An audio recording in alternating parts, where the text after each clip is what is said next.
welcome back to Victory Drive. Today we got Luke from Arrowhead Rifles. How's it going, man? Hey, not too bad. We had 2 days of rain here in Phoenix, so have you? it's out of the ordinary. I've been due for a range trip, and I mean, growing up in Iowa, it was not unusual to get rained out, but here to go 2 days straight with a bunch of rain it's not something you usually have to worry about. Right. Do you guys have like monsoon season down there at all? Like where it gets super wet? That's not till like July, August is when that usually kicks off. So I think I haven't looked. I think I saw a number somewhere where like we've had more rain than we do annually already on average. So it's been a super wet year. Wow. Should be a great year to have an elk tag here, which I do not. I came up with nothing in our draw. The results just came out a couple weeks ago, but got a few buddies that are pretty stoked. They got their number called. Yeah, I was gonna say I lived in El Paso for a few years, and it would get real wet there. It's kind of around the same time frame that you were saying. And I mean, it's in Iowa, right? Like a storm comes through, and you do get some localized stuff, but you can have the whole state covered. The monsoon season hits, and it's like you can just be the hardest rain you ever see. Like can't see more than 20 feet into your backyard, and then you go a mile over, and it's just a bright sunshiny day. So it's pretty interesting. Very bizarre, and plus it's a desert, so that I don't know, that sand and stuff when it gets really wet like that, it just gets real nasty. Oh yeah, it's just clay, mud sticks to everything, and then I mean the flash flooding and stuff is a real. You hear stories about it growing up, but it's pretty wild how the water starts coming down out of the mountains, and those dry creek beds are like raging rivers for half of the day, and then we're gone. But I saw on Instagram today a couple of some of my buddies down here are firemen. They were digging cars out of those dry runs. They tried to do the crossing and got swept off downstream. But anyway, I don't think we're here to talk about the weather. No, that's that's totally fine. The standard Midwest conversation. How's the weather there? But back to my point, it's like it's something you don't even talk about when you live in Arizona now. It's like I said, it's pretty unusual. So that's been a nice thing. Test firing guns. Well, at least for 8 months out of the year, it's nice. You don't have to worry too much about having nice weather to do it. It does get a little rough in the summer when we have to head out to test fire, and it's 90 degrees in the at 7 in the morning, and 120 later in the day. But that's only a couple of months we get by. But Mirage, it's funny. I see a marked improvement in how good of groups I shoot once we get through summer, just because the Mirage is bad down here. You're always struggling with that. Yeah, we noticed that in like Afghanistan a lot too. Like the snipers would always say, like during the summertime, it got pretty hard to shoot, long distance when the Mirages start kicking up in the middle of the day like that. But the wintertime is nice and easy. Yeah, it's pretty wild when you. I've seen it in Iowa too. I guess I was at a buddy's range shooting over. We had he just mowed his CRP. I think it was August, or I forget when I was up there, but had a bunch of rain, just mowed his CRP, and then it was like 75, 80 degrees, and it was some pretty vicious Mirage coming up off of that grass with all the humidity. Oh yeah, it's because it's so wet. And you lived in Iowa were you born and raised in Iowa then? Yeah, we just moved down to Phoenix in 2018. My wife's not from Iowa. I think I've told this story a few times, so probably some listeners it'll be redundant. But she didn't really dig Iowa weather, which you can't really debate that it sucks a lot of the time. So She's got family fairly close to Phoenix, and there's direct flights back to Iowa. So we relocated out here about 5 years ago. And that's actually when I quit my day job. I started Arrowhead back in 2011 just as a side job, and it slowly grew. And in I think it was late 20. Well, no, I think I made it a couple of months into 2018 before I quit the day job. And okay. I've been full-time with Arrowhead since I moved out here to Arizona. So what were you doing for your day job before? So I got my mechanical engineering degree from Iowa State and ended up it's called microelectronics packaging. But a lot of interface with circuit boards, and the last job I was at, we did a lot of cell phone components like RF power amplifiers. I worked with the electrical engineers, came up with the design, and then or at least how the circuit worked, and then I helped put it together from a packaging standpoint and make sure it was manufacturable. We were talking, one product line I worked on actually ended up having over 1 billion units made for the life cycle. So it was some ultra high, volume manufacturing. I mean, not every product, that was an exception. It was a low cost product that got used in, I think, a lot of phones overseas and stuff where just a real budget minded consumer and super high volume. But, everything was basically into the millions. Like if we weren't going to make, these parts sold for $1 to $5, so you had to make a lot of them to make it worth the time. Yep. But and then I guess my prior job, I was at Rockwell Collins. So I was in the military GPS side there, helping with the packaging. So probably like the Dagger, I've worked on some of the components that went into that, which sounds like if you were in the military, you might be familiar with some of those devices. Yeah. Yep. But guns are a lot more fun than that. So have you always been a gun guy? Like growing up, did you grow up with guns? Oh yeah. I mean, my grandpa had a safe full of 22s, and probably not super, definitely not something I would let my grandkids do, but he basically just let my brother and I handle them whenever we want. Right. I need to ask my mom about this story. I remember I lost his, which I now own. My grandpa passed a few years ago, and I have it in my possession, a Marlin 39A lever action 22, and I think he was letting me run around his house with it, and somehow I stashed it behind his couch. It went missing for several months. Or something. So I've always been shit, just running around being rambunctious and hiding shit.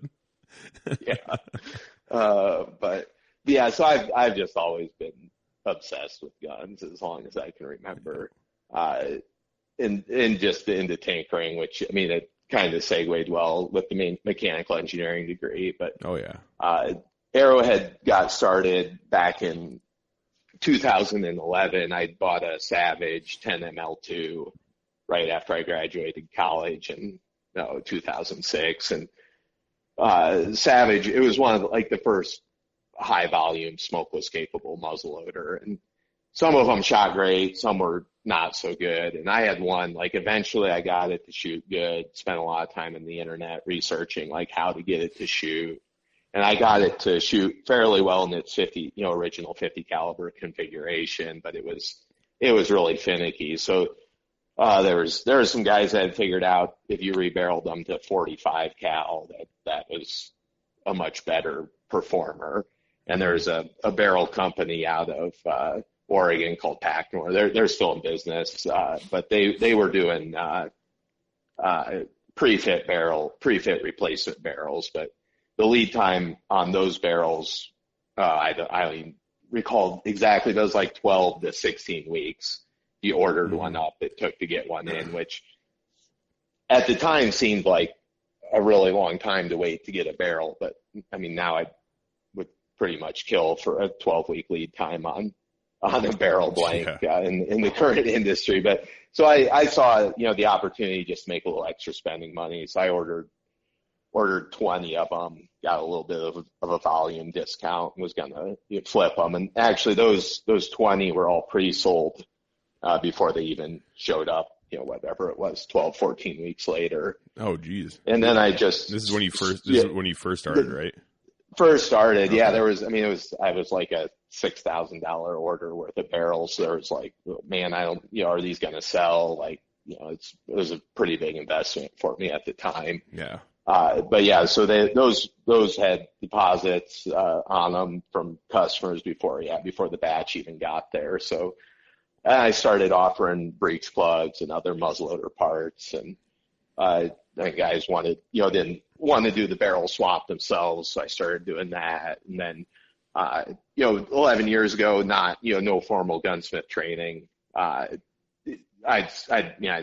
classify my work as pretty rough back then, but it's been it was still a better muzzleloader than you could buy in the factory of what I was putting out then, but right, yeah, or buy off the shelf in the store. Yeah, you didn't quite have it perfected, but at the same time, it's still better than what was already out there. So you're still you're still doing your part as a custom manufacturer, I guess. Where you're like, hey, it's going to be better than what you got. So, and what I was charging for my work back then was pretty much matched the quality I was putting out. So I did a lot of gunsmithing for not much profit. Definitely learned a lot. Now looking back at what I put out now compared to then, I kind of grimace a little bit, but it's a learning process. Exactly. For sure. It's like an art form, you don't just come out all of a sudden Peyton Van Gogh, you got to practice at it. And especially if you're doing it for other people, you're going to be selling them at a cheaper price when you're learning, but as time goes on, you get better at it. So, right. Yeah. Absolutely. And so now I'm very, very proud of the work we're putting out now. I feel like we've really got things dialed into science with the muzzleloader. And then, about the time, I think I started a year or two before I moved to Phoenix. So probably going on 6 or 7 years, I've started doing some centerfire rifle builds. And this year it actually looks like I'll do about 50-50 muzzleloaders and centerfire rifles. So it up until this year, it trended heavier towards the muzzleloader side of things, but we're starting to really take on a lot of centerfire builds. So did you start with muzzleloaders just mainly because you were living in Iowa? And that was what. Yeah, they were. It was you're a way to get past 200 yards for deer hunting. So that was the sole reason I was into it, was to be able to shoot further at deer. And at the time, Iowa was shotgun muzzleloader only. Mm-hmm. So now I think you can use 35 cal bottleneck cartridges in Iowa during the gun season, but they still have the muzzleloader seasons where the high performance muzzleloaders really shine. But it was strictly for a better deer hunting rifle is what got me into it, and that's been my focus. I've shot some PRS matches, which are a ton of fun, and I highly recommend, and everyone should go out and shoot a few PRS matches. Just the confidence it gives you as a shooter. Mm-hmm. The practice is really, I've actually only shot 3 of them, but coming out of those 3, it's like, wow, that really helped me as a shooter. And I actually need to get back out for a couple. It's been I think 2 or 3 years since I've done one. I've got some buddies here in town that I've been telling I'm going to drag out. We're going to laugh at each other because it's going to be rough, but it'll be good. It gets you shooting from positions you're not used to shooting. Everyone likes to just go out to the range and shoot from the bench in bags. And I really discourage that. Yeah. You need to do it when you're testing out a load and zeroing a rifle. Mm-hmm. But once your rifle's zeroed, get off the bench, start shooting from field positions. Yeah, for sure. Because points of impact change. You're definitely not going to be rock solid like you are on the bench when you get out in the field. And that's, I don't know what the statistical number of misses are that are caused by people not practicing field positions, but it's got to be the majority of them. Oh, for sure. The other good. Sorry, go ahead. Oh, I was just going to say it's one thing to be really good at bench shooting, and that is a skill in its own, it's it's cool, getting really nice tight groups, but I'm the same way where, I'm a hunter, and, it's like, you're never going to be shooting off a bench in that perfect of scenario. So it's really good to utilize the bench and everything you have to, on a lead sled, if that's what you've got a lead sled and everything else. Throw the lead sleds in the garbage. Yeah. But, okay. I think they're fine for zeroing. And then once you're done with that process, then moving on, but. So I would actually debate that they're even good for zeroing. Oh, really? It depends on what rifle you're using, but the movement of the gun is like, especially on like a slug gun or a muzzleloader, all the bigger, like, or even the straight walled cartridges, like a 450 Bushmaster, a fairly big bullet, relatively slow velocity. Your gun moves a substantial amount before the bullet exits the barrel. So I actually discovered this back in college because I'd zero and I'd use a lead sled or a bunch of bags. I'd zero my slug gun, and then I'd go out and I'd shoot every deer like in the spine. And I was like, what the heck? I had a good, I was well rested, like this gun zeroed, like what's going on? And it's actually the gun recoils so much more freely that muzzle is rising. And it's raising your point of impact. Oh, okay. So I do have to preface too. Ahead. I do have to preface. I've actually never used a lead sled. I just said that because I know a lot of people do. So I was just using that as an example. I'm not like a lead sled advocate, and I've never actually used them just because that's good. I've just never. I don't know. I'm kind of a cheap fuck when it comes to certain things, and I've just never really thought of spending the money on something like that. But I know some people do, and some people like them, and so this is what I preface. Yeah, I'm not a lead sled guy per se, but I've seen people use them. I'm like, okay, yeah, if that's what you want to do, use it for zero and whatnot. But this is really cool. So are you saying that when you're shooting, I don't know, let's say offhand, that that completely changes your zero from like going from a lead sled to actual shooting positions? Yeah, I mean it's like your 223, not that much, right? Because super light bullet relative to the weight of the gun. Shotgun, a 460 grain, 1 ounce projectile moving very slowly. Like your shotgun's moving a bunch before that bullet exits.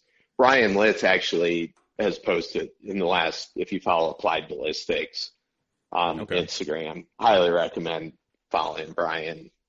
Lots of great information. But he posted a high speed shot of a 338 Lapua muzzle, and how much it travels from when the trigger's pulled to when the bullet actually exits the barrel. And it's substantial. Really? And then it's just a math equation, but I think he said like 5,000. So basically just under 2 human hairs of movement equates to like 1.5 inches of movement at 100 yards. Well, that's significant. Exactly. Yeah. So so really it's, the heavier the bullet, the lighter the gun, the more it matters. But it definitely matters. So, I mean, sure, use the lead sled for testing out. And even that, like, it's pretty hard on your optics because it shocks your optics with arresting the movement and stuff like that. But so I actually never even knew any of that stuff about the lead sled and stuff and everything else. I never knew any of that shit. So that's really, I'm glad I said that because I know a lot of guys that use them and use them quite a bit, especially in the zeroing process. So yeah, and I mean for maybe testing out your loads and stuff, sure, use it for that if you have to. But like even so, do a pre-zero with that. But then definitely check your zero from field positions, and you might be surprised and see a shift from there.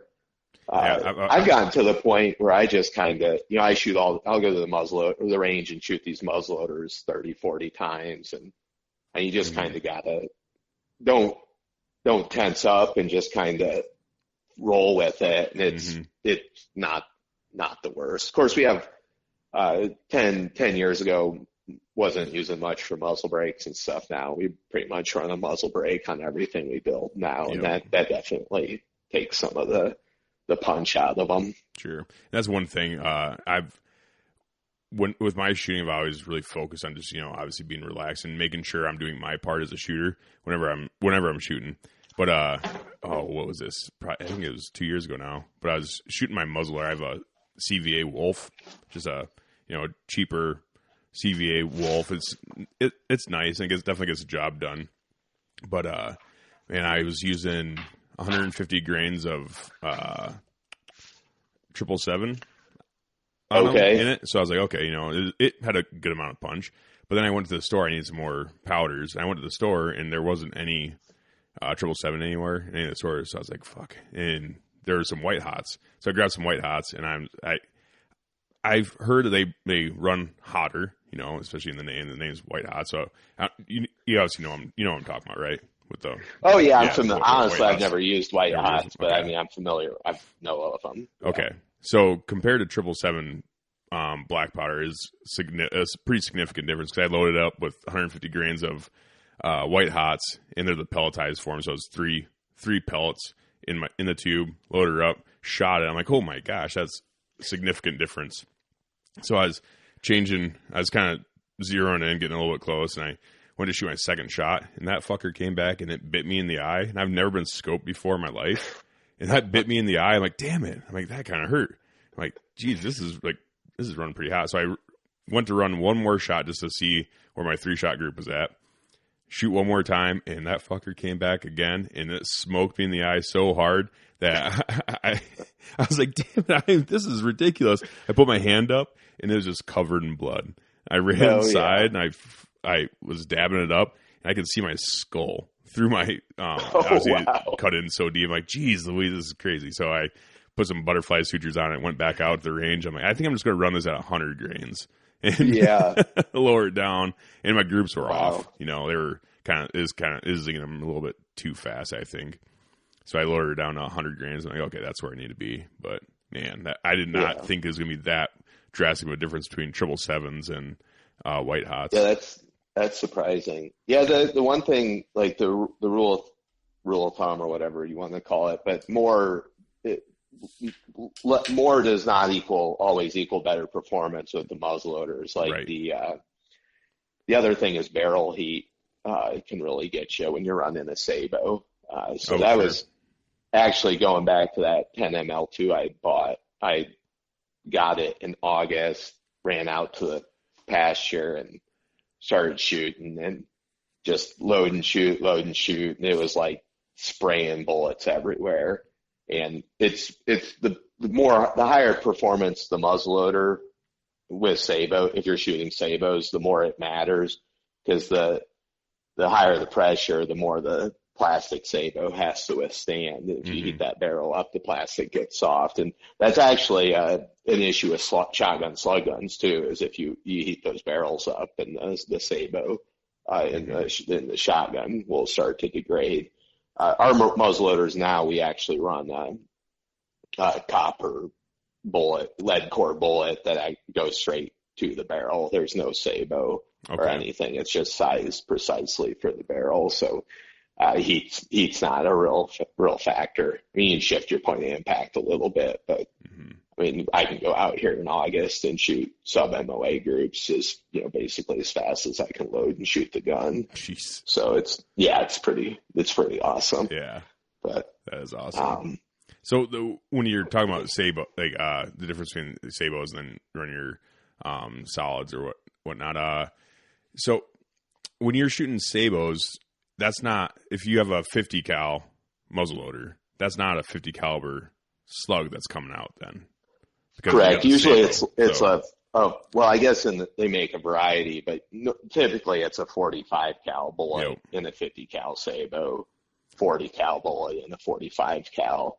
They do make some where like you could go from a 50 to a 40, and that's in the conventional muzzleloader you're probably fine doing that, but with something like the Savage muzzleloader, as that plastic gets thicker, it doesn't hold up as well. So you want to kind of keep it within that 50 thousandths distance from. So just that 50,000 step down, 50 to 45, 45 to 40. But I think probably the Harvester and MMP probably make the best Sabos out there now. Okay. I haven't really, sabos are fine in a conventional muzzleloader. Like I said, as you step up the performance, they get kind of iffy, and we don't deal with them at all in our muzzleloaders now. But back when I was shooting more sabos, the Harvester sabos held up the best for me. Yeah. So when you're building these guns, and are you're taking out and test shooting? Are you sending like the load data out with the customer and stuff? Like, this is what what we were shooting it at, and like this is what we're using and everything else. So there's really not much need for load development with these custom muzzleloaders. The barrels are super consistent. Okay. The bullet is size of the barrel. So I don't vary the load at all when I test fire. I haven't found a muzzleloader that when everything's put together right, it won't shoot the same load well. Mm-hmm. So so the same load, same powder.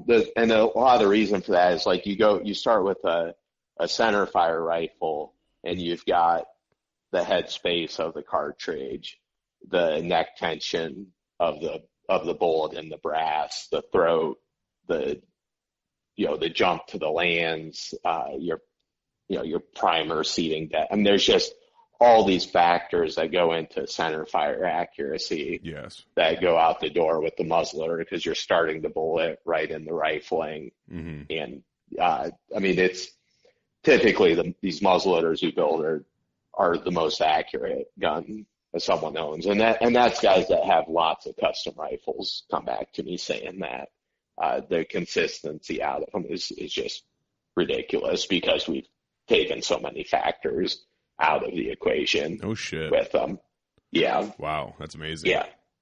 Yeah. If I take a muzzleloader to the range and I get over an MOA group with it, I mean, if the first group is over MOA, that's unusual. It's generally 3/4 to half MOA. The first group I shoot out. Oh yeah. Jeez.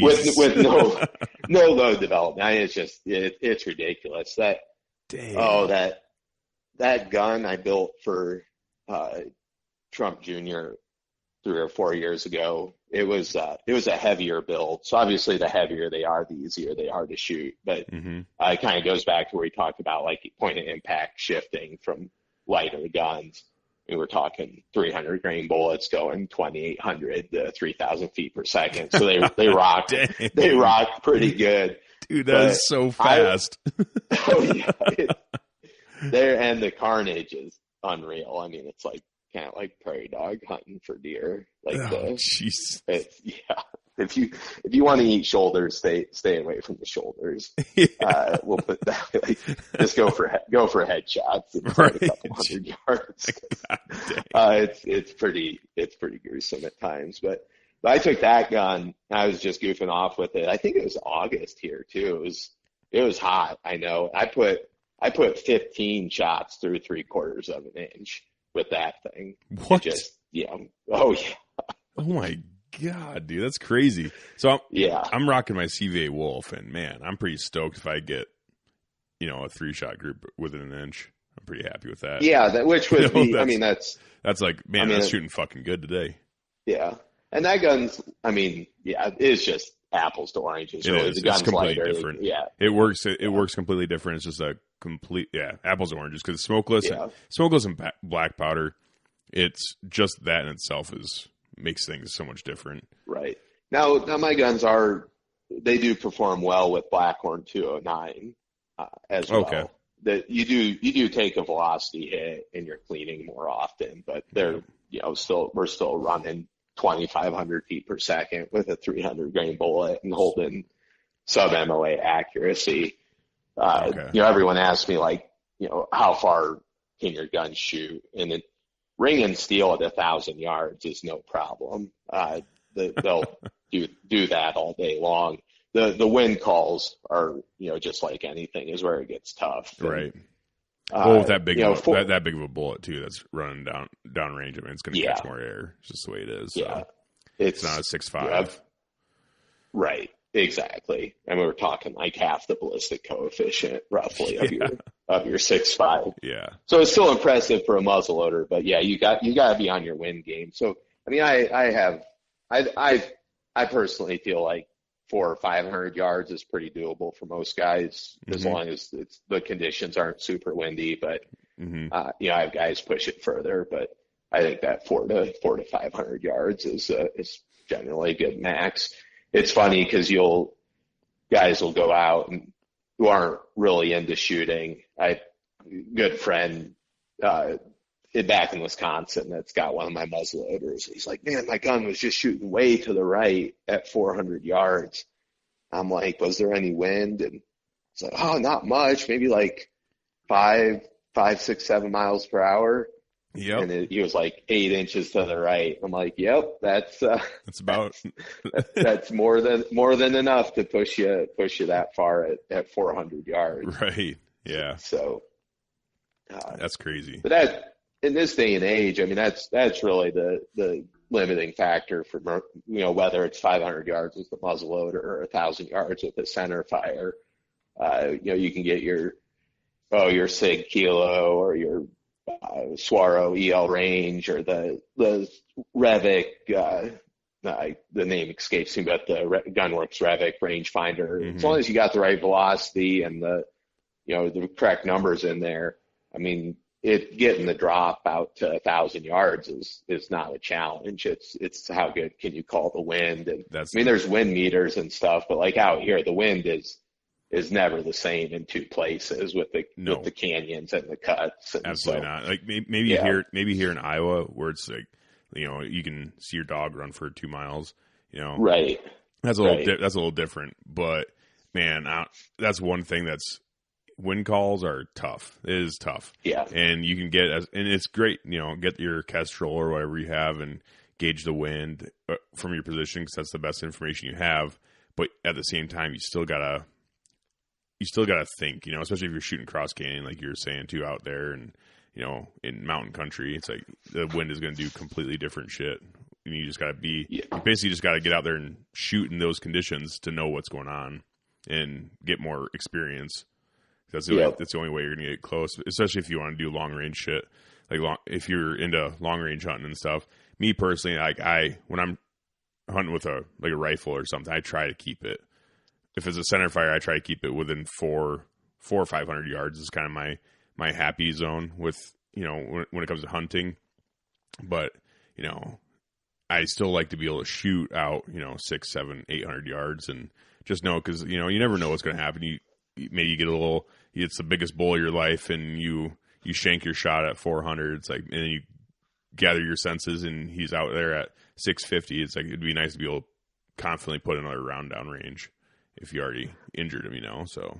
Because I don't know about you. Absolutely. I'm a big advocate of if they're still standing, then I'm going to keep firing accurate shots as I can at them. So I don't even know if I should put this in the public domain, but I coined this phrase back from the deer drive days in Iowa, where you can't wound them worse, because you get guys where you ended up with a wounded deer, which, I mean, we depend on your group and stuff, could happen fairly frequently, but you get these guys where you got a wounded deer running off and they're like, oh, I didn't have a great shot, I didn't shoot. It's like, well, you can't wound them worse, right? Yeah. Until they're down, keep lead going into them. And, I think that's really important, man. I don't think there's anything to be ashamed of with that. Maybe it gets a bad rap with deer drives where people are literally just slinging lead. But you got to make that call. I'm big on, like, I'm not going to judge anyone for what they do. And I say, if you're in my group, I'm going to have my standards. As long as you're being safe, then do what you got to do. But if you're not breaking that safety line, then you got to do what you got to do for the animal, because especially if you already hit it. But I don't know, man. Everyone has their own little, I don't know, what you call it. They all have their opinions on how other people should hunt, and I'm just a big advocate of, if it's still standing and you have a round in it, or you have an arrow in it, or whatever it is, then you owe it to that animal to keep shooting until it's done, until the game's over, So I having a one-shot kill, dropping in one shot and dead instantly is obviously, especially when you're shooting with guns, that's what you're going for. Yeah. You're going for that one shot, one kill kind of thing. But I'm not gonna say, yep, I got this. I killed this deer in one shot, but then I had to track it for a mile and a half. But I killed it in one shot. Like, that's not better, in my opinion. You know, what's better is killing it as fast as you can. So. Yeah, and the other thing I think is kind of a misnomer out there is like, gut shots ruin a bunch of meat. Like, as long as even out west, like you can, I jokingly called it like poacher quarter, or they call it the gutless. I mean, the more common term now, I guess, is gutless, but where you, the poacher, actually, that's funny. I like that. Yeah. But, so if you're not familiar with it, Google it. The gutless method, basically, you just, cut down the back and pull everything out without even getting into the chest cavity. And back in Iowa, you can, back stuff up to a hydrant and hose it out. Like gut shot doesn't, I've never really had it ruin meat because I mean, there's very little meat in that area anyway. Don't let that gross you out if you're an inexperienced hunter and haven't dealt with a gut shot before. It's not that big a deal. I mean, if you get a bunch of shit down the hindquarters or whatnot and the inside of the quarters, then okay, if it's really gross, then maybe trim that out. But the meat's still good. You're not trimming out a huge chunk of it. So exactly. I'm the same way where it's like, I'm not afraid to eat a deer or any animal that has been hitting the guts. Like you said, if you get it cleaned out in an appropriate time, then it's not going to do anything. Yeah, or just like I said, don't even gut it. Just pull everything off through the gutless method, and you don't have to worry about that. So that's still kind of fuzzy in places like Iowa, because I don't know that you can necessarily quarter a deer legally in Iowa. It's really gray. Like you have to. Okay. I think you have to keep the head attached if it's a buck, especially. Actually, it might be buck or doe. You have to take everything out no matter what. So, and I think the head. I mean, still has to be attached. But if you're going back to the shop anyway, take it back, and then I guess process it. Sure. I got you saying. At the shop, right? Yep. You could it's not, obviously. I mean, you want to get the guts out and get it cooling down. But if you're heading back to the shop and you're 20 minutes away, just don't bother. That's the nice thing about the Midwest is that we're not out in the backcountry of Utah or Arizona or Colorado. We're literally hunting in fields, so most of the time, unless you're on public, but if you're hunting private, most of the time you just back the truck up and load the deer up and take it back to the shop and take care of it right away. It's usually within an hour or two. So yeah, exactly. Yeah, when you're out in the back, when you're out doing that backcountry stuff, it's a little different. But every sip of Coca-Cola brings you closer to the excitement of the FIFA World Cup 26.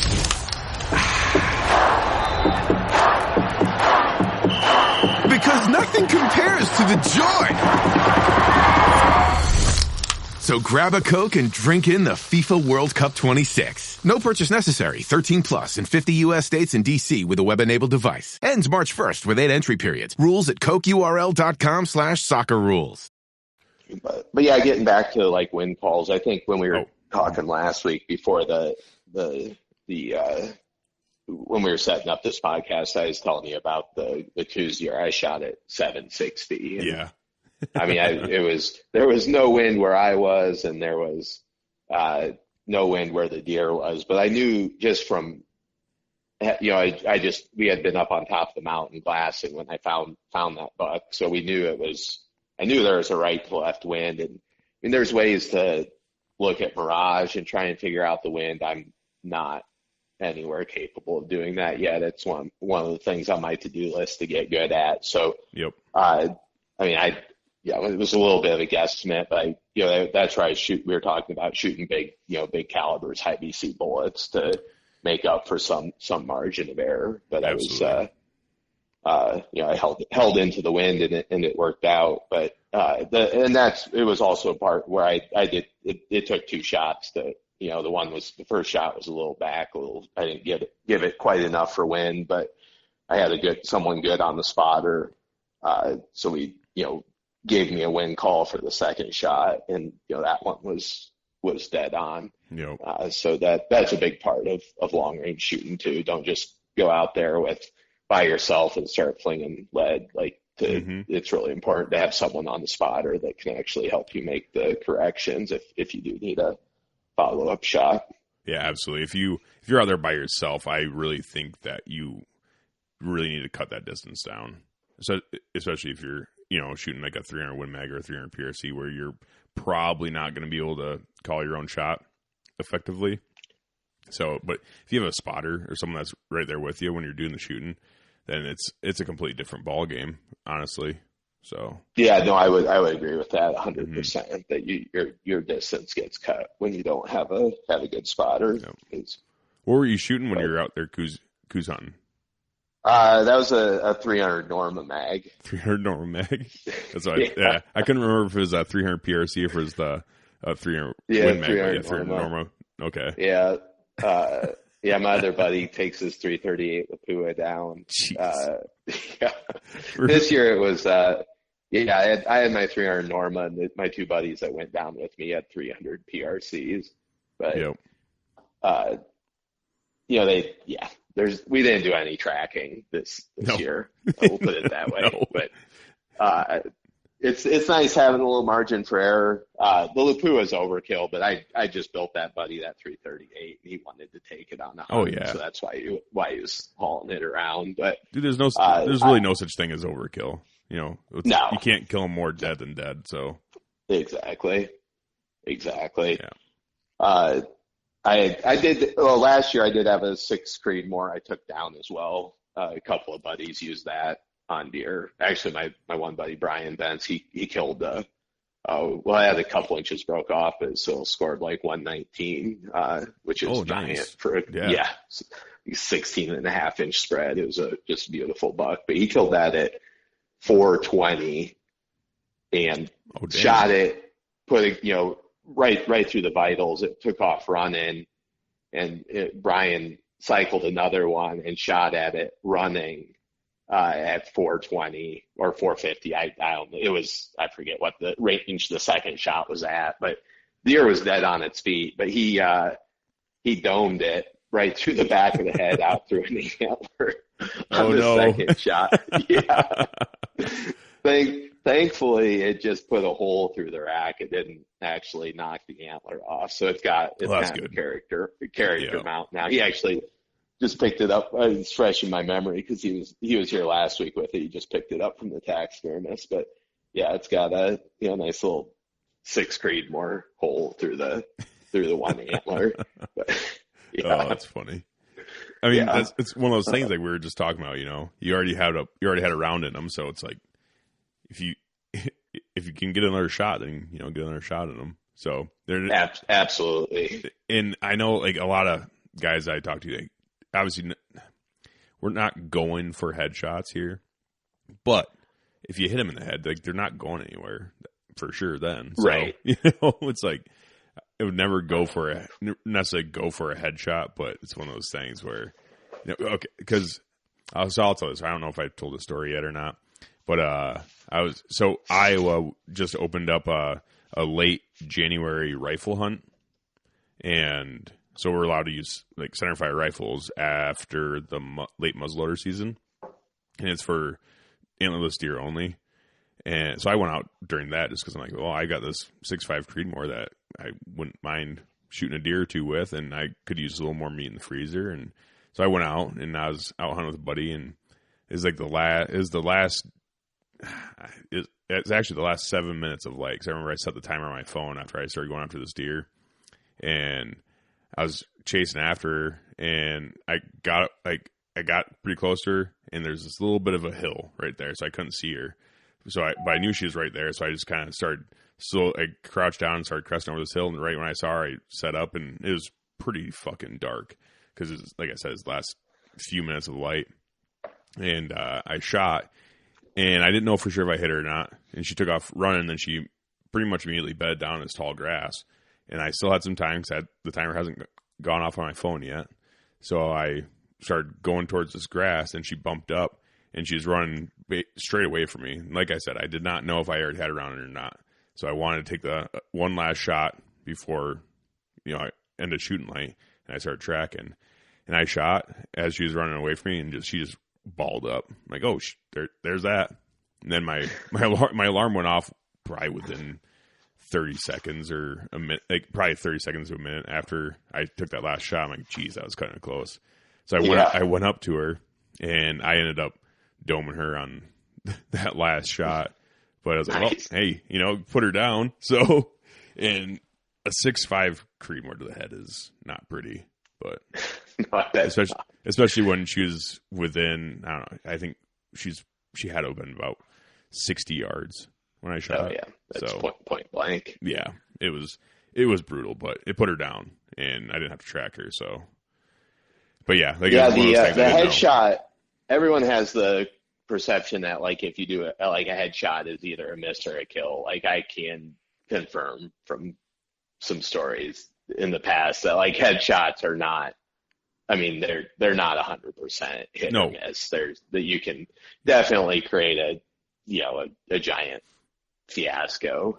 Even neck shots too. Like everyone, I've seen generally from unintentional like bad shots where guys drifted too far, but like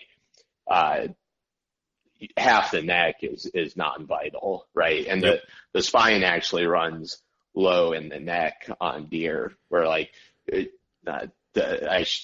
guess I don't know if he'll listen to this, but my buddy that was running the 338 Lapua last year, he overcompensated for wind it was like a 450 yard shot, and it was just a kind of a little bit of a rodeo, bunch of people shouting directions, and he shot, and I was on the spotting scope, but I was looking through some grass, so I couldn't see real well, and he looked like he smoked the deer. It just went bang right down, and we're high-fiving and all that. It was probably like a mid to high teens Cousier, just a 3x3, had some giant G2s on it. Mm-hmm.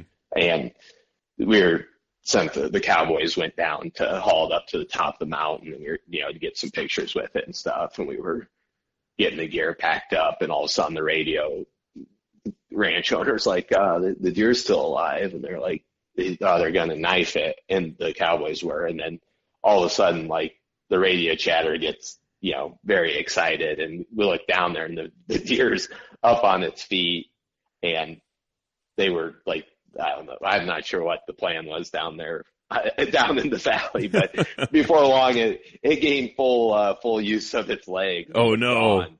Oh yeah. Gone. Shit. And watched the video again, and it like I said, he like his elevation was perfect, but the wind call wasn't good, and he put it like right in that pocket in front of the shoulders above the spine. And we actually got trail camera pictures of that deer 3 months later. You could maybe see like a little, yeah. Holy like, shit. It survived a 338. 338, yeah. But we're thinking he was shooting the 300 grain Berger OTM. I'm thinking if he had maybe been running something like a 300 PRC or a 300 Norma or something that had the velocity ramped up a little higher, even like a 6.5 PRC with a thinner jack, where I think it maybe just penciled right through. Yeah. Because the Coues deer aren't very big, and his muzzle velocity, he was just shooting factory Berger ammo. Shoots great, but like I think it's only like 2,600 feet per second at the muzzle. So it's carrying a ton of energy, but that bullet has to disrupt some. So I think it just zipped right through. Yeah. And so now anytime we see a deer with giant G2s, we tell Scott, like, oh man, that reminds me of another deer with giant G2s. But that's all fun. Scott's dad actually, after that happened, I mean, in the midst of giving Scott a lot of crap. Scott said, Dave, he back in the day hunting in West Virginia growing up, he recalled the story. He'd shot a deer, same deal. He actually walked up to that deer, stuck his finger in the bullet hole, rolled the deer over to start gutting it, and it jumped up and ran off on him. Oh, shit. Yeah. Dude, that's crazy. Yeah, he said he went back to town and got a guy with a blood trailing dog, and they actually saw they didn't get the deer. They saw him chasing does on the mountainside that afternoon. So it's just another nuts. high neck shot, and there's just nothing there. It's done some for a little bit, but yeah. So anyway.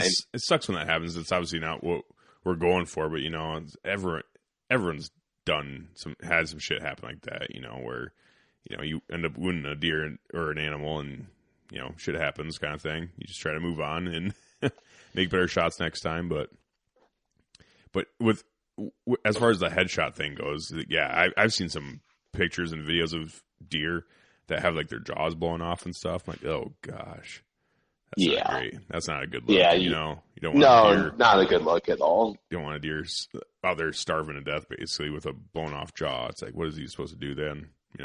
Right, exactly. But yeah. So, but shit does happen. You hope it doesn't, but sometimes it does. You just try to. That's why we practice. And when it comes to shooting too, I really stress to people to actually be honest with yourself. Like really go out there and be 100% honest with yourself and your abilities. Like especially with guys, it's easy to be like, oh yeah, dude, fucking 1,000 yards, no problem. Right. But that's a fucking long shot. All right. I gotta stress that's a long fucking shot. So. I shoot at 1,000 all the time. The range I do all my test firing at has steel out to about 1,050, and it's going from 700-800 yards. I mean that's really no big deal. But I mean the wind, all the factors going from 700, 800 to 1,000. I mean your energy's falling off. Yep. It is not a shot to take lightly, and I guess tie it all back together to the start where we were talking about actually, getting off the bench, go out and shoot a PRS match. And not only, the shooting from the different positions in the PRS match, but you got people watching, you're on a timer, your heart rate goes up. It doesn't perfectly create a hunting scenario, but it definitely gives you that training to show like what happens when your heart rate goes up and kind of recreates that buck fever moment. Yeah, absolutely. So just no substitute for practice and just getting out there. Yep. And in this day and age, I mean, there's really no excuse not to do it. I mean, there's so many regional PRS matches and, the national circuit, I mean, it's like anything where guys take it to the extreme with the competition, but the local club matches, I mean, there's a few guys there that are, whatever, over the top competitive that, I don't know if their mom didn't hold them enough and growing up or what, but they're like, 50, 60-year-old guys like trying to game a club PRS match. But most of the guys there, just having a good time, and they're, more than happy to give you pointers and, help. The new NRL Hunter series, I haven't had time to shoot that, but that's even more like hunting where you start back from where you're shooting. You have to run up, find your targets, range them, and shoot them from field positions. Yep. So if anyone's like, actually wanting to do long range hunting, I think it really starts back at practicing like you play. Yeah, so. Absolutely. I had a buddy on, Landon Baker and Darren DeBoer. Actually, we just got on launching his podcast the past 2 weeks, but they're two. So Landon, he does more of the PRS stuff, and that's what he was saying is like, man, it's most of the guys that you talk to out there, they're there to help. Like they want to get people into the sport and grow the sport and keep things going, and they're more than happy to help you out with whatever your goals are. If your goal isn't to be a PRS champion type deal, then it's still fun to get out there and shoot and get that experience and get more of that real life experience, like you're saying. Get that heart rate up and get in a competition and really try and just see what happens. You know, even if you place last, you're still going to walk out of there with something. You know, you're going to get some. You're going to get some nuggets of information. You're going to come out better at the end of it for sure. And then Darren DeBoer, he's a NRL 22 guy, so he shoots like long range 22s, which that's fucking wild in itself. He's talking about shooting over like, you know, 400 or 500 yards with a 22. I'm like, jeez. But it's like mile shots with the center fire, basically. But I mean, that's another good way to figure out, you know, see what wind does and stuff like that. Oh, that becomes a major factor with a 22 for sure. And that was the thing. Talking with Landon, I'm glad I set him up the way I did, because Landon, he does a lot of the, you know, he shoots a 6.5, and you know, he's got a decked out custom gun and everything else, and he's doing great. Then Darren, it's like is cool listening to him, because that is something that you can get anyone into. 22 ammo is super cheap. You know, even the high end 22 rifles aren't they're not near as expensive as you'd think. So it's a little bit easier to get into something like that. So it all helps. And just, you know? I mean, show up with a 10-22 for your first match. I mean, just get out there and burn some lead. Yeah. So no, I showed up my first PRS match. I showed up with a 6.5 PRC, which is a horrible round for that. I mean, it's just you're shooting a bunch of shots, but it was, you know, it was I was just going into it with way too much. I mean, a 6.5 PRC doesn't kick bad, but when you're shooting 100 shots and you're, you know, trying to spot your shots from awkward positions, it's not the gun you pick if you want to compete and place well in PRS. But you know, it was fine. Yeah. What would be your go-to for something like that? If say you were to build just a competition gun? So I went and built one then, right? I own a gun company, so it's not like that. True. Yeah, that's right. Knock out another gun. Yeah. So, all right. Yeah, I kind of forgot who I was talking to for a second there. So I went with a 6 Creedmoor. Okay. You know, any of the, you know, there's like the 6 GT, the 6 BRA. I mean, I think any of those are good. Mm-hmm. I don't always have time to reload. There's a lot of, you know, fairly reasonably cost 6 Creedmoor ammo available. So that's what I went with. And it's you know, a straight 1.2 inch contour. I had it on the scale the other day. I think it weighs like 13 pounds without an optic on it, which isn't particularly heavy for PRS. Like those, you know, no, it's not. Going back to gun movement and stuff, you know, more weight is better. So yeah, I think. But yeah, I mean, Landon said his was like ridiculous, like 21 pounds or some shit like that. Probably. That sounds about right.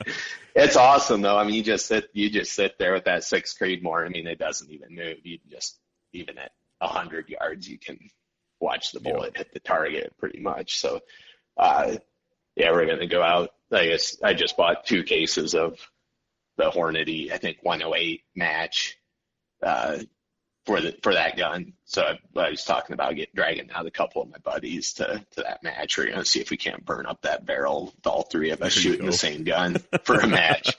But my one buddy, he's got buck feet or something horrible. He's the one who needs it the most. He's a lefty. So he's really gonna have fun running a right-handed gun in a PRS match, but it'll all be good. Oh, you'll be fine.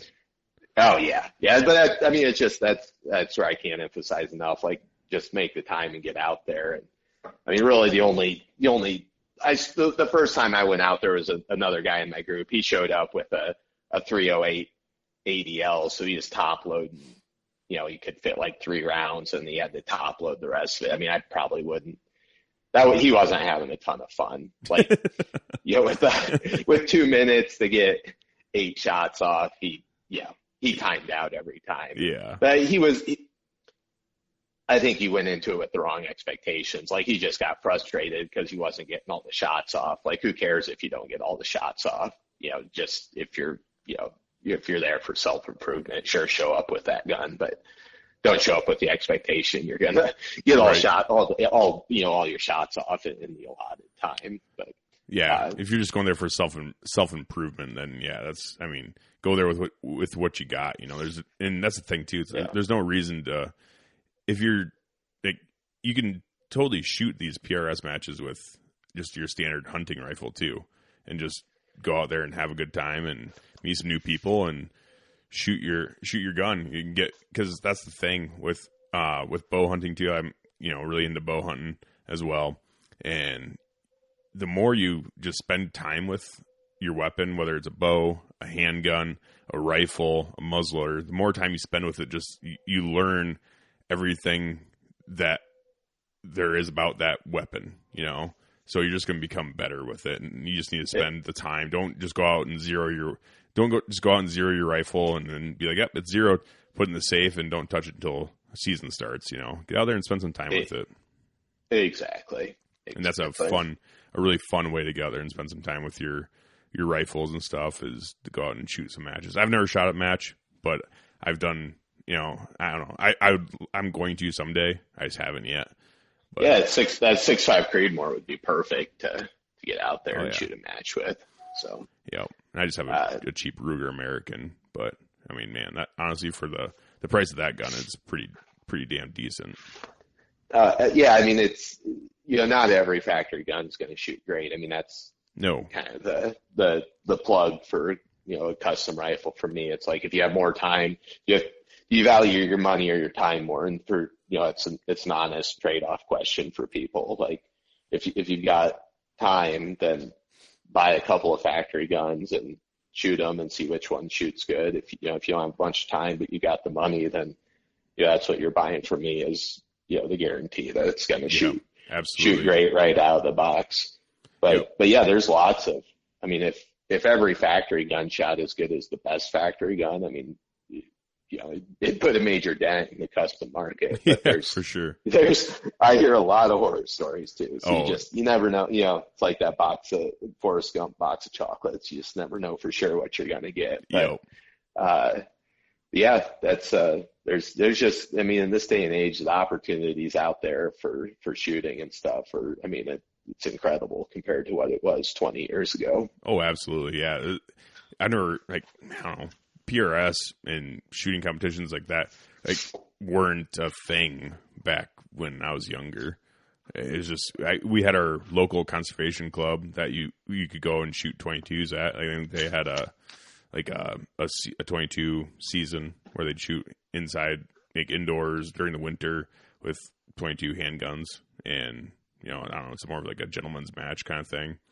But this stuff didn't exist really when I was younger, and I don't know, maybe that's a reason why I joined the Army too, because I was just really into guns and all that stuff, and wanted to get my hands on every type of gun I could get. So I ended up being an infantryman and then going to town. So, but nice. Yeah, but I don't know. When it comes to rifles, especially, so how long have you been building centerfires for? I don't know. About 6 years. 6 years, okay. Yeah.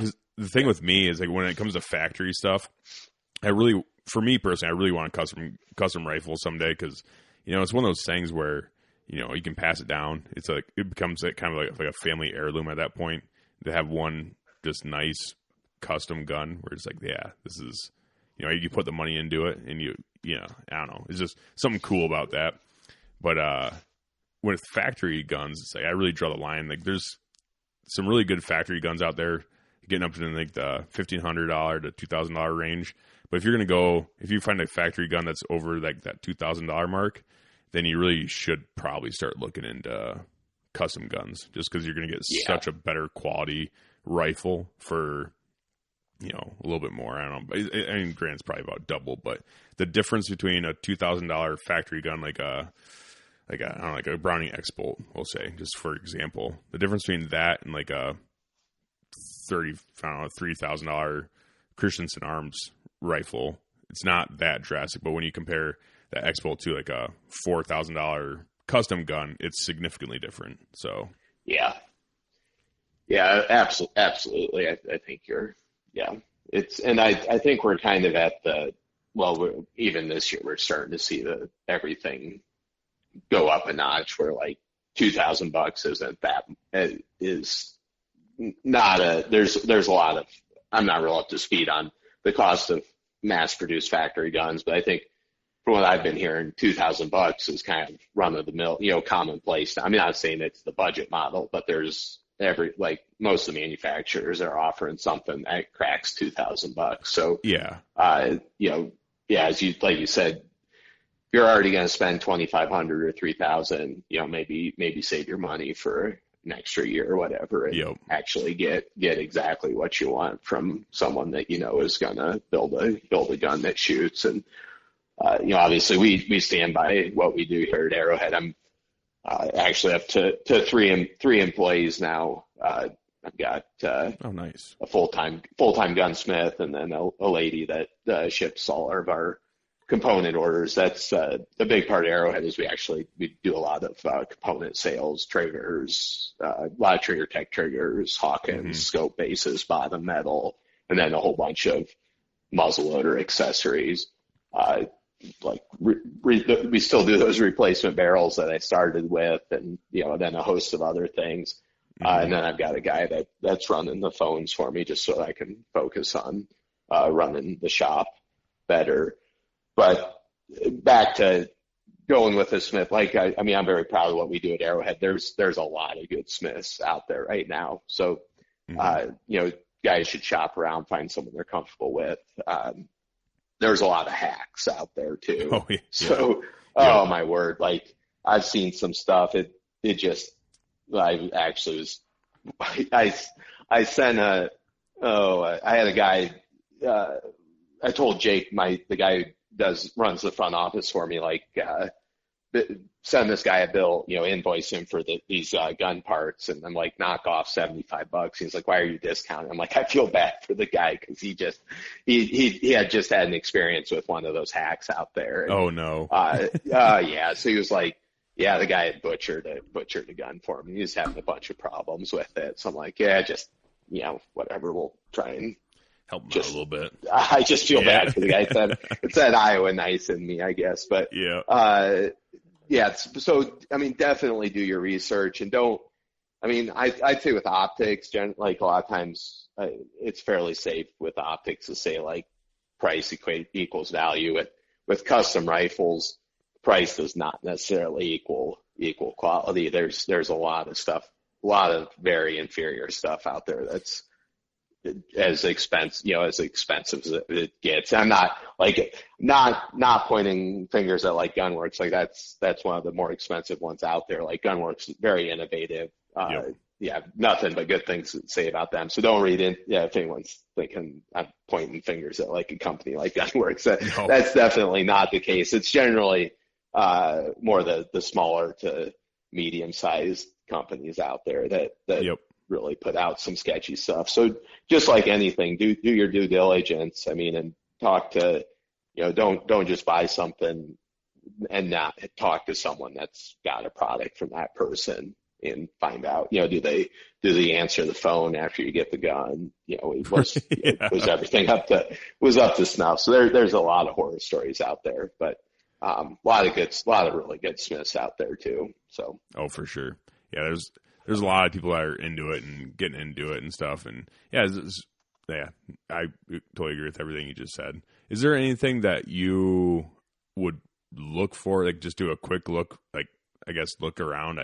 If you're talking to a guy that's a custom gun maker, is there anything you would personally look for that's kind of a sign, I guess?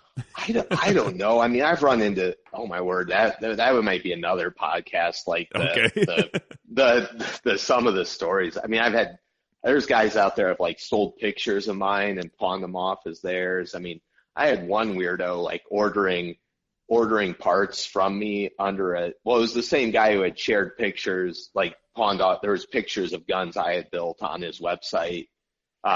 He was selling them as guns he had built, but he was ordering parts from me under a fake name. Some of these components I sell, I guess, because he was embarrassed to, he thought maybe I would just cancel his orders after that bullshit he had pulled. I don't know, but there's some, it's there's some pretty crazy shit out there. So I mean, I don't know that there's necessarily, it's, if you can't gut. find, well, even, I mean, the guy had me fooled. I mean, but I'm as trusting as they come. I mean, that doesn't really mean anything, but, holy crap. Like you gotta be careful out there. So, if it sounds too good to be true and you can't find like real people that have been running these, people's stuff, like there's enough options out there. Like don't let somebody just sell you a bill of goods. And if it's, I mean, I've gotten to the point where I have enough components on order where I can have, I have builds in stock ready to go, and I can kind of shorten up lead times on some stuff. And there's other manufacturers out there like that, but that may be one of the biggest things is, that ties into like lead times. I mean, there's I think taxidermists and gunsmiths, like half of them get cut from the same cloth. I mean, like how many horror stories do you know of taxidermists like saying, oh yeah, it'll be 6 months, and like 6 years later, the guys still don't have their stuff. So, just nailing people down on lead times.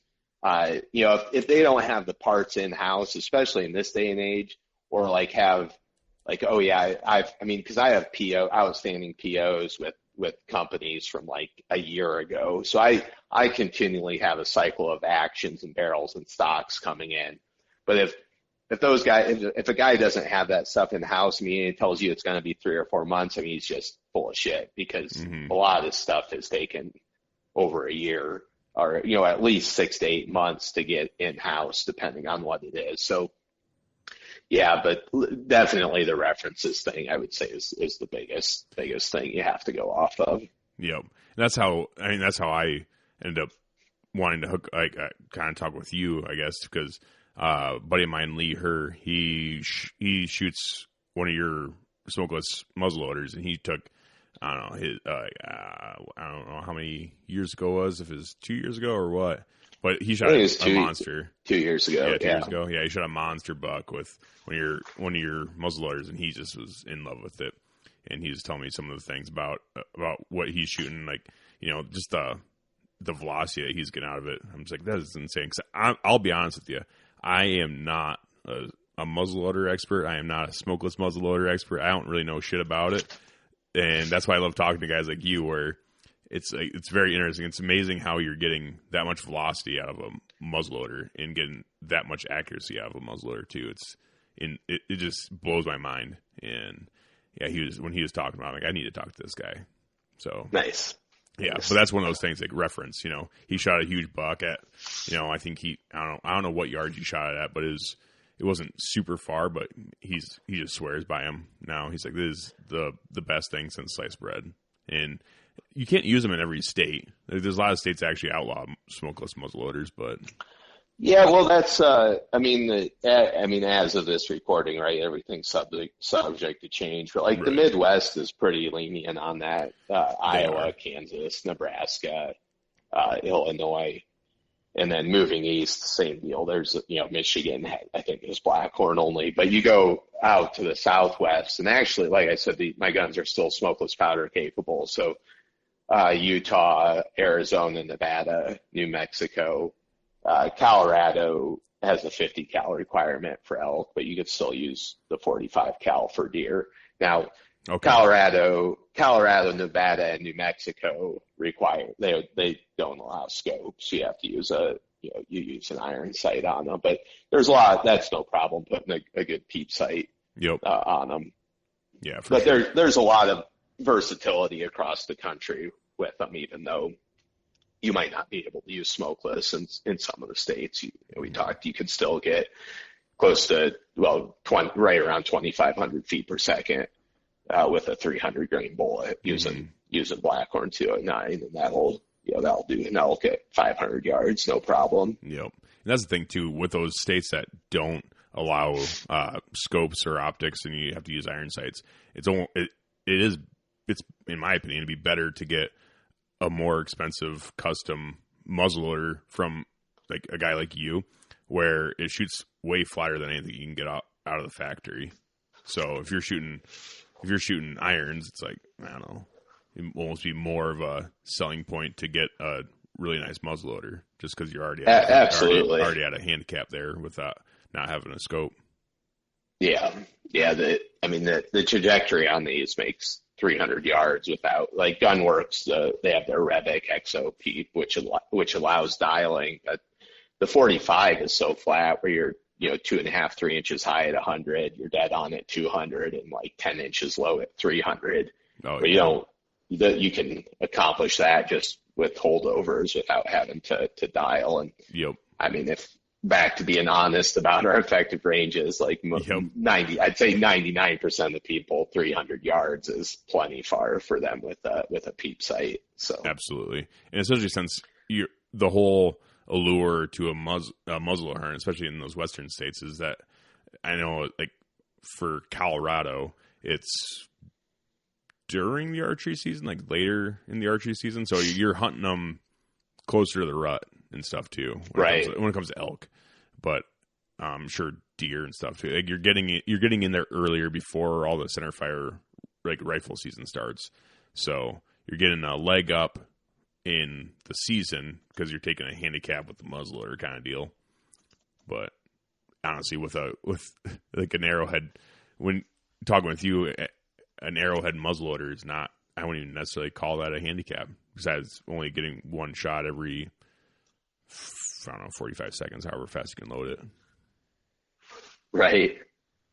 Yeah, it's probably 45 seconds. Yeah. I mean, the downside, like, where you run into issues with longer shots and wind, like, you could definitely just send stuff out there and with a good spot or correct your wind hold. But that's where, with a variable wind, you're coming up, you got to stand up to load the gun, get back down, reacquire the target. I mean, it doesn't. All you're doing is pouring the powder, seating the bullet. I mean, it's 30 to 45 seconds to load one, so it's not bad. But by the time you do all that, minute and a half has elapsed, and the wind can be totally different. Where with a center fire, you shoot, cycle around, and get your call from your spotter, and 2 or 3 seconds later you send the next shot. I mean, the bullet's barely even there before the next bullet's on its way. So it makes it a lot harder to make wind corrections. Yeah, for sure. So I don't know how much time you have. Do you have enough time to run through a couple more things real quick? Yeah, sure. Okay. I was going to ask, what kind of, like, parts are you using on your center fires? Like, are you running, like, what kind of actions and stock, and kind of run through some of the stuff on those, if you don't mind? Yeah, so it's kind of a lot of the same components for muzzleloader or center fires. So we're primarily using Macmillan stocks. Nice. Macmillan's 20 minutes from us here in Arizona. So I just ran down there this morning to pick up some stuff that was done and drop off a couple to get painted. But so we've just got a really good working relationship with them. I also use a few stocks from AG Composites. They offer a couple of configurations that people like, some good paint patterns. They're a decent company as well. I like just being really close with Macmillan. If there's an inlet that's not perfect or I need something tweaked, I just walk in the back door and say, hey, Marion, I need this tweaked, and it makes it real easy to get a perfect product. Oh, that's good. Yeah. For actions, I'm using Kelbley and Defiance. Okay. So Kelbley's out of Ohio, Defiance is out of Montana. They're both really good actions. I mean, it's just kind of 6-1, half dozen the other. I've been using Kelbley the longest, but been using a lot of Defiance lately too. Those Defiance actions are so popular right now.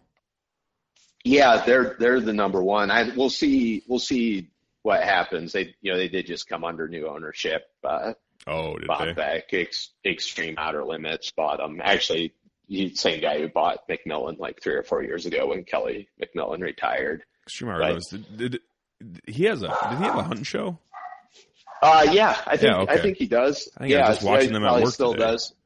Yeah. But he so they did like an internal cost analysis and decided they had to hike the cost of defiance actions a bunch. So we'll see if that might slow them down a little bit on popularity. They were pretty much average price before, and it's like $16.50 now for one of their defiance anti action. So it was about a $600 price increase. Yeah, I didn't think it. Yeah, I thought damn, that sucks. Yeah.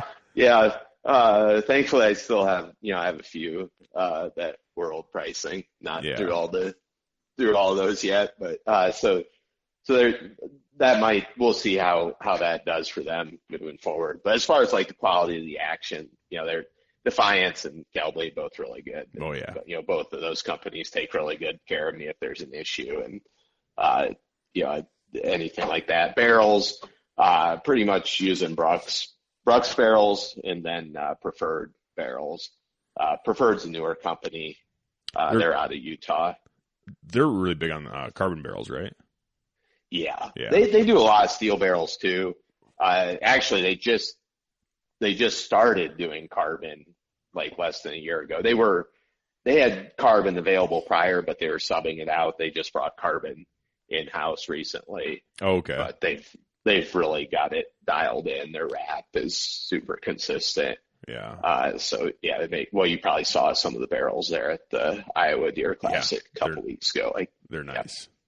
Super sharp. Yep. That combo metal, they've got it's a nickel coated carbon fiber that they weave in, gives it a silver, some of it's a silver look. You can hop on the Preferred's website or go through it to Arrowhead on Instagram and look through some of our pictures, and you'll see it there. But it's just a very aesthetically pleasing look. Yeah. And then triggers, were exclusively using Trigger Tech triggers.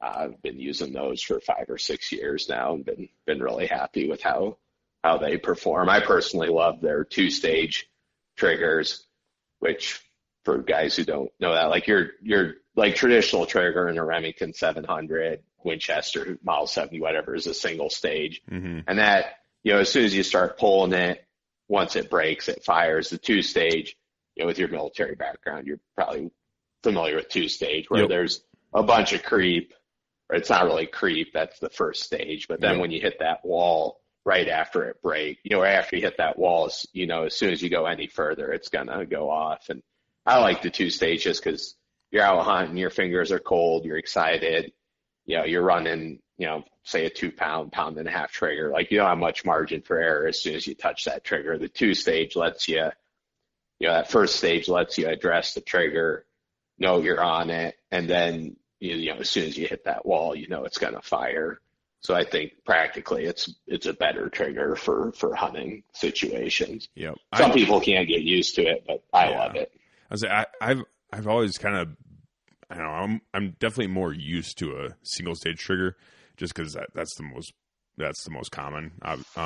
But 2-stage triggers are very nice. Like it's just it's two totally different things. Like I feel like some people that get a little, I don't know, buck fever, or maybe they get a little target panic or something, they really like a really nice light single stage, just because they can kind of get off of it, get on it, and just pop it off right away, and they don't have to think about it.